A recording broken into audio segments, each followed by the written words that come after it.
সালাম থেকে নিয়ে শুরু করে যত নবী এবং রাসূল এসেছে পৃথিবীতে, এই প্রত্যেক নবী এবং রাসূল বলতে গেলে সকলের নবুয়তের আবির্ভাব এবং কর্মক্ষেত্র ছিল মধ্যপ্রাচ্য। মূলত অনেকগুলো কারণে নবী এবং রাসূলরা আল্লাহ রাব্বুল আলামিন তাদেরকে সেখানে নবুয়ত দিয়েছেন। এক নম্বর বিষয় হলো যে পৃথিবীতে প্রত্যেকটা জিনিস চলে একটা নির্দিষ্ট সেন্ট্রালে, একটা সেন্ট্রাল নেতৃত্ব প্রত্যেকটা জায়গায় আছে। প্রতিটি জায়গার একটা প্রধান শাখা আছে, যে শাখা থেকে চতুর্দিকে তারা ছড়িয়ে যায়। মানুষ যখন পৃথিবীতে কোনো কোম্পানি, পৃথিবীতে কোনো কিছু প্রচার করতে চায়, তারা এমন একটা জায়গা বেছে নেয় যেখানে কমিউনিকেশনটা অনেক বেশি উন্নত, যেখানে মানুষজন কোন একটা জায়গায় যেতে গেলে সেই জায়গাটাকে ওভারটেক করে, যেখানে বিভিন্ন অঞ্চলের মানুষ নিজেদের নিরাপত্তার বলয় হিসাবে স্থানটাকে চিহ্নিত করে। এরকম অনেকগুলো কারণ বিবেচনা করে যে কোনো কোম্পানি তার কারখানা প্রতিষ্ঠিত করে। আমরা যদি দ্বীন ইসলামের এই রূপরেখাকে বিশ্বময় ছড়িয়ে দেওয়া জায়গা হিসাবে পৃথিবীর মানচিত্রটাকে দেখি, তাহলে মক্কা হলো সেই নগরী যেটা গোটা পৃথিবী, যেটা নাভি, যেটা মূল কেন্দ্র, গোটা মক্কা থেকে গোটা পৃথিবীর ডিস্টেন্স মূলত একই। এটা একটা গুরুত্বপূর্ণ বিষয়। এবং পৃথিবীতে যে আহ্নিক গতি, বার্ষিক গতি, পৃথিবীর বিজ্ঞানীরা রিসেন্ট যেটা আবিষ্কার করেছে, যে মক্কা মানুষ যে তাওয়াফ করে, এই তাওয়াফটাকেও তারা বৈজ্ঞানিকভাবে প্রুফ করেছে।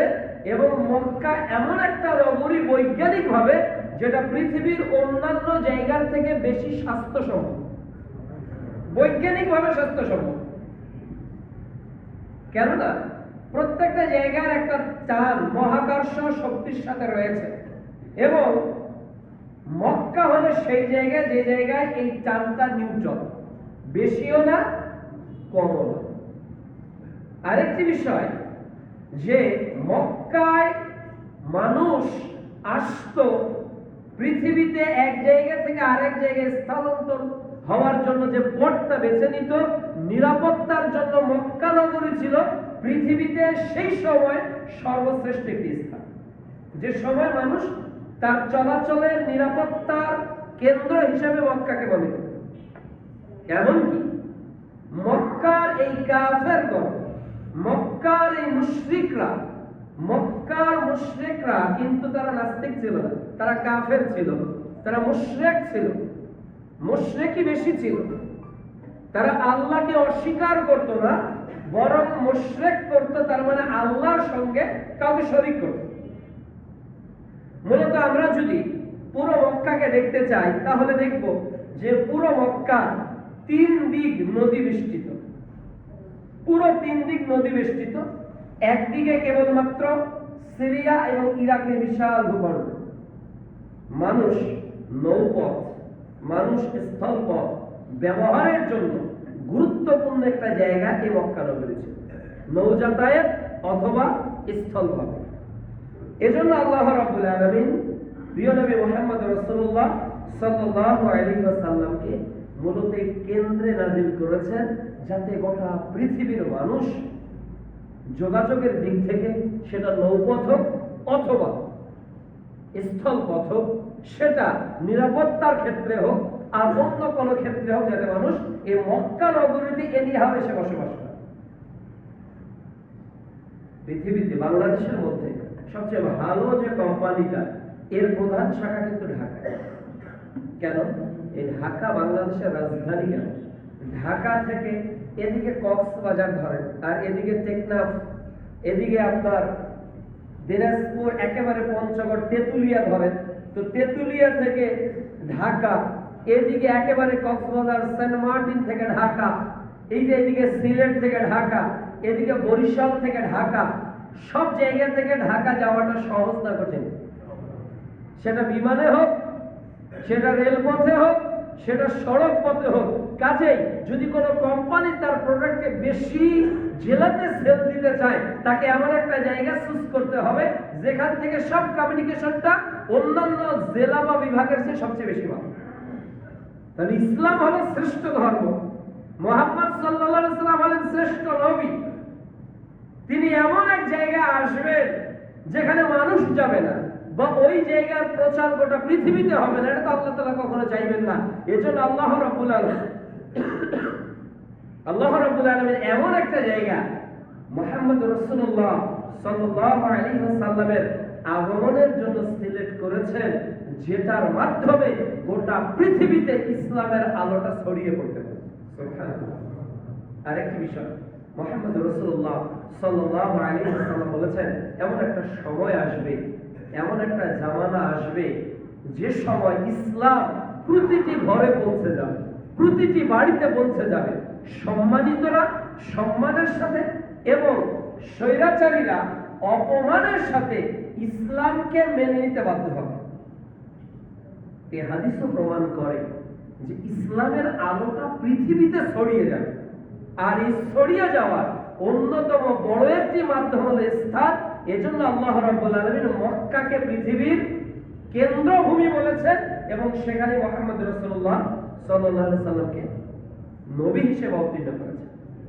দ্বিতীয়ত, রাসূল সাল্লাল্লাহু আলাইহি সাল্লামের এই শ্রেষ্ঠ জায়গা, যেটা পৃথিবীতে শ্রেষ্ঠ, যেটা পৃথিবীর সেন্ট্রাল, এই জায়গাতে কেমন অবস্থা ছিল যখন মুহাম্মদ সাল্লাল্লাহু আলাইহি সাল্লাম পৃথিবীতে আসেন নাই?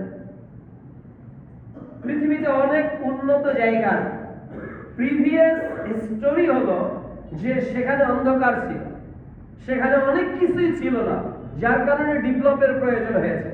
তো মুহাম্মদ সাল্লাল্লাহু আলাইহি সাল্লাম যে জাতির নিকট নবী হিসেবে প্রেরিত, ওই জাতির মানুষেরা কেমন ছিল, তাদের পরিবেশ কেমন ছিল? মূলত প্রথমত আমরা যে বিষয়টি নিয়ে আলোচনা করব সেটি হলো ধর্মীয় বিশ্বাস। কেমন ছিল মক্কার লোকের ধর্মীয় বিশ্বাস? মক্কার লোকরা ছিল মুশরিক, তারা আল্লাহকে মানত, তারা সৃষ্টিকর্তা হিসেবে, আসমান ও জমিনের মালিক হিসেবে তারা আল্লাহকে 100% বিশ্বাস করত। অনুরূপভাবে তারা আল্লাহকে মানা সত্ত্বেও আল্লাহর নৈকট্য হাসিলের জন্য তারা বিভিন্ন মাধ্যমকে আল্লাহর সুপারিশকারী দূত হিসেবে মনে করে। আমি একা আল্লাহর নিকট কিছু করতে পারবো না, আমি আল্লাহর নিকট বিচার চাইতে পারবো না। যেমন নাকি একজন অপরাধী সরাসরি জজের সাথে কথা বলার সাহস পায় না, মিডিয়া হিসেবে অ্যাডভোকেট কথা বলে, জেরা করে, একজন আসামি নিজের জেরা নিজেও করতে পারে না। তো সেই সময় মুশরিকরা ভাবতো যে আল্লাহ রাব্বুল আলামিন হলেন পবিত্র সত্তা, আল্লাহ রাব্বুল আলামিন হলেন রহমান, তিনি হলেন রাহিম, তো আমি তো পাপী, আমি তার সাথে সরাসরি কথা বলতে পারবো না, এই জন্য আমার মিডিয়া প্রয়োজন। এজন্য তারা অনেক মন গড়া উপাস্যকে তৈরি করেছিল। সূরা ইউনূস অধ্যায় 10 আয়াত 18 আল্লাহ তাআলা বলছেন যে তারা আল্লাহর নৈকট্য হাসিলের জন্য অসংখ্য দেব দেবীকে মাধ্যম হিসেবে বেছে নিয়েছে। যেমন নাকি রাসূলুল্লাহ সাল্লাল্লাহু আলাইহি ওয়াসাল্লামের নিকট একজন ব্যক্তি আসলেন, সূরা তাওবা অধ্যায় 9 আয়াত 31। তো তখন রাসূলুল্লাহ সাল্লাল্লাহু আলাইহি ওয়াসাল্লাম বলছেন যে ইত্তাখাযু আহবারহুম ওয়া রুহবানাহুম আরবাবা মিন দুনিল্লাহ, তারা আল্লাহকে বাদ দিয়ে তাদের ধর্মীয় নেতাদের রবের আসনে বসিয়েছে।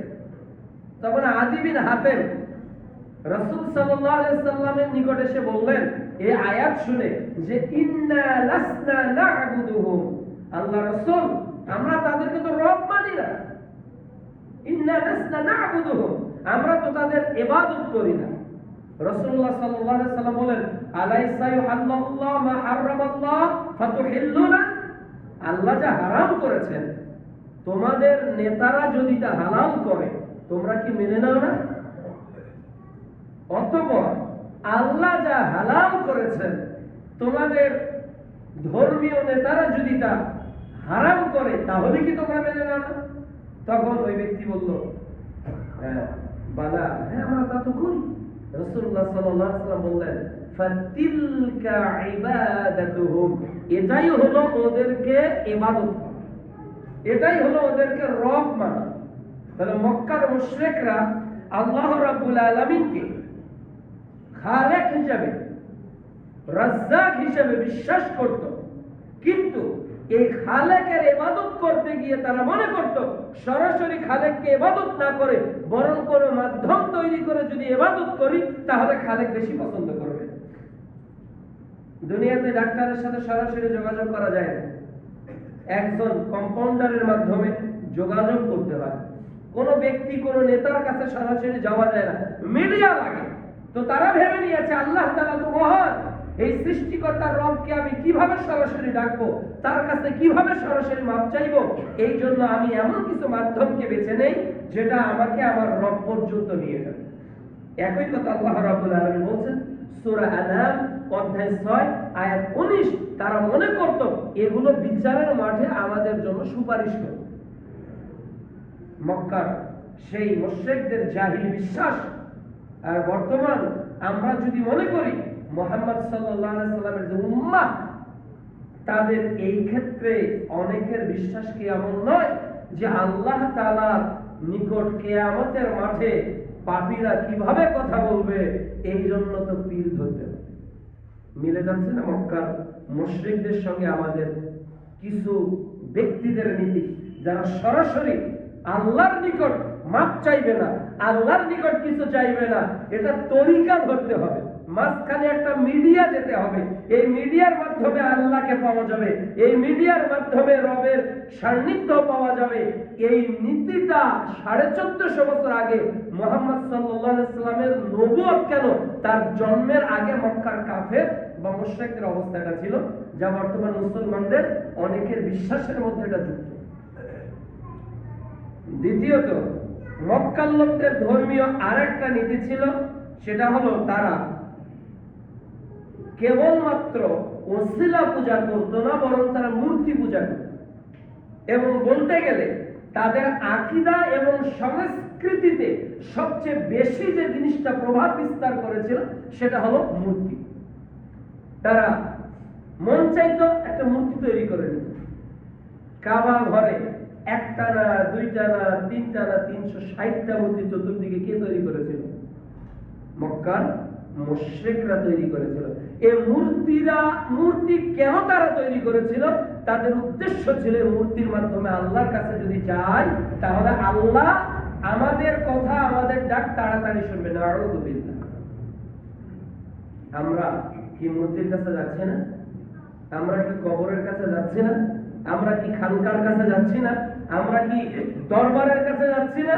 তো দরবার আল্লাহর নিকট যাওয়ার আগের স্টেশন, পীর আল্লাহর নিকট যাওয়ার আগের স্টেশন, অমুক বুজুর্গ আল্লাহর নিকট যাওয়ার আগের মাধ্যম। এই ধারণা করাটা এটা কোন যুগের ইতিহাস? আইয়ামে জাহিলিয়াতের যুগের নাকি রাসূলের যুগের? এটা আইয়ামে জাহিলিয়াতের যুগের ইতিহাস, যখন নবী নবুয়ত পায়নি, যখন নবী পৃথিবীতেই আসেনি। সূরা মাইদা অধ্যায় 5 আয়াত 50 আল্লাহ বলছে, আফা হুকমাল জাহিলিয়াতি ইয়াবগুন, তারা কি জাহিলিয়াতের বিধান কামনা করে? প্রিয় নবী মুহাম্মদ রাসূলুল্লাহ সাল্লাল্লাহু আলাইহি ওয়াসাল্লাম আগমনের পূর্বে মক্কার লোকেরা এইভাবে মূর্তি তৈরি করত। এজন্য তো রাসূল সাল্লাল্লাহু আলাইহি ওয়াসাল্লাম বলেছেন যে লা ইয়াদখুলুল মালায়েকা বাইতান ফি কলবিহু ওয়ালা তাসাউয়ির, ওই ঘরে রহমতের ফেরেশতা প্রবেশ করে না যে ঘরে ছবি আর থাকে, মূর্তি থাকে। আলী রাদিয়াল্লাহু তাআলা আনুকে রাসূলুল্লাহ সাল্লাল্লাহু আলাইহি ওয়াসাল্লাম নির্দেশ দিয়েছেন, লা তাদুত ইনসানান ইল্লা তামাসতাহু ওয়ালা কবরান মুসরিফান ইল্লা সাআহতাহু। আলী যখন কোন উঁচু কবর দেখবে এটাকে ভেঙে সমান করবে, আর যখন মূর্তি দেখবে এটাকে ভেঙে চুরমার করবে। সহিহ মুসলিম প্রথম খণ্ডে 669 নম্বর। তাহলে মুহাম্মদ সাল্লাল্লাহু আলাইহি ওয়াসাল্লাম নির্দেশ দিয়েছেন মূর্তি ভাঙা। মুহাম্মদ সাল্লাল্লাহু আলাইহি ওয়াসাল্লাম বিজয়ের প্রথম কার্যক্রম করেছিলেন মূর্তি ভাঙা, অথচ মক্কার মুশরিকরা রাসূলের আগমনের পূর্বে মূর্তির ইবাদত করত, কোন একটা ভাস্কর্যের ইবাদত করত। আজকের বাংলাদেশ সহ গোটা পৃথিবীতে কেন জানি মূর্তির সংখ্যা দিন দিন বেড়ে যাচ্ছে। এই আকীদাটা মূলত মুশরিকদের আকীদা।